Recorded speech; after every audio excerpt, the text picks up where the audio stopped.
हज पर जो जा रहे हैं इनको एक नमाजों के हवाले से बतौर ख़ास कि 4 रकत पढ़नी है, 2 रकत इन्होंने पढ़नी है, कब कब ये 4 रकत पढ़ सकते हैं और कब ये 2 रकतें इन पर यानी कसर नमाज के हवाले से, तो इसका उसूल क्या है? इस हवाले से शरीयत मुतहरा का उसूल बिल्कुल वाज़ेह है कि नमाज जो कसर की जाती है उसमें कितनी मुसाफत हो और ये सफ़र कितने दिनों का हो। अब इसमें उसूल ये है कि हम ये देखेंगे कि जो शख्स पाकिस्तान से जा रहा है वो जाहिर सी बात है कि अरब में जाएगा, सऊदी अरब जाएगा, मक्का मुकरमा जाएगा या फिर मदीना मुनव्वरा जाएगा। तो ये डिस्टेंस तो वही है कि जो कसर नमाज के लिए शरी मुसाफत कहलाती है। ठीक है, 92 किलोमीटर ये कम से कम होता है, इससे ज्यादा जितना भी हो सकता है। अब इसने नमाज दौरान सफर तो कसर करनी है। ठीक है। अब वहां पर जब ये पहुंचेगा तो आया कि नमाज कसर होगी या पूरी पड़ी जाएगी। इसमें उसूल ये है, अगर जिस मकाम पर ये पहुंच रहा है वहां जाते ही इसके 15 दिन हैं, ठीक है, तो ये वहां मुकीम हो जाएगा। अब नमाज ये पूरी पड़ेगा। 15 दिन रहने की इसकी है। 15 दिन पूरे या इससे ज्यादा। ठीक है। फर्ज कर ले मक्का पाक ये जा रहा है, वहां पर इसने 15 दिन पूरे रहना है, या 16, 17, 18 या 20 दिन है, 15 या इससे ज्यादा हो तो नमाज ये पूरी पड़ेगा 8 जुल्हज्जा से पहले पहले। और अगर वहां जब ये जाए तो इसके 15 दिन से कम बनते हैं तो ऐसी सूरत में ये कसर करेगा। अब इसमें मैं थोड़ी सी वजाहत और कर देता हूँ।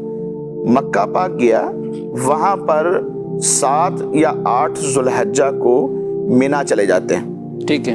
आमतौर पे आजकल तो 7 जुल्हज्जा को चले जाते हैं, वैसे 8 जुल्हज्जा को जाना ये सुन्नत है। सही। ये 8 को चले जाएं या 7 को चले जाएं। अगर इसको पता है कि 7 को मैंने मिना जाना है तो ऐसी सूरत के अंदर जो इससे पहले के दिन है वो काउंट करेंगे।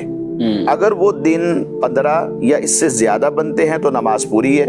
सही है। अगर वो दिन 15 दिन से कम बनते हैं तो फिर यहाँ पर नमाज कसर है। तो एक तादाद होती है कि जिनको 20 दिन मक्का मुकरमा में मिल जाते हैं और फिर ये हज से पहले पहले इनका शेड्यूल मदीना मुनव्वरा की हाजिरी होती है और फिर हज से यूं के मिना जाने से 2-3 दिन पहले दोबारा ये वापसी आ जाते हैं। यानी मक्का पाक जाएंगे तो 15 या इससे ज्यादा दिन हो जाएंगे और वहां पर ये नमाज पूरी पढ़ेंगे। फिर उसके बाद अगर ये मदीना पाक चले जाते हैं हज से पहले पहले तो वहां पर भी ज्यादा से ज्यादा 10 दिन होंगे, 8 दिन होंगे, 11 दिन होंगे, 12 दिन होंगे, यानी 15 दिन से कम होंगे। तो मदीना शरीफ के अंदर भी ये नमाज जो है वो कसर करेंगे क्योंकि 15 से कम आ गया। ठीक है। अब जब वहां से वापसी आएंगे तो फिर अब लिमिट देखेंगे कि कितनी है। सही। अब इन्होंने मक्का शरीफ पहले आना है और फिर उसके बाद मिना, अरफात और मुज़दलिफा जाना है। सही। तो इनके दिन कम होते हैं। सही। अगर तो ये कम बने, 15 दिन से कम बनते हैं तो फिर वहां पर नमाज कसर होगी। कसर, ये कसर कितनी यानी तमाम में नमाजों में, या जो 4 रकत वाली नमाज होती है उसमें 4 रकत फर्ज की जगह 2 रकत फर्ज पड़े जाएंगे। जो सुनन है, नवाफिल हैं या वितर हैं, इसी तरह नमाज फजर में 2-2 रकातें होती हैं और नमाज मगरिब में 3 फर्ज हैं, ये रकात पूरी पड़ी जाए। ये पूरे पड़े यानी जोहर, असर और इशा के फराइज में सिर्फ कसर ये जोहर, असर और इशा की जो 4 फर्ज हैं इनमें 4 की जगह 2 पड़ी जाएंगे। अच्छा, ये तो कहते हैं हम 40 दिन के लिए जा रहे हैं, आप जिससे पूछो 40 दिन, आप 15 दिन का कह रहे हैं, तो ये घर से तो 40 दिन के लिए जा रहे हैं, तो 40 दिन जाने वाला क्या ये उसमें नहीं आएगा?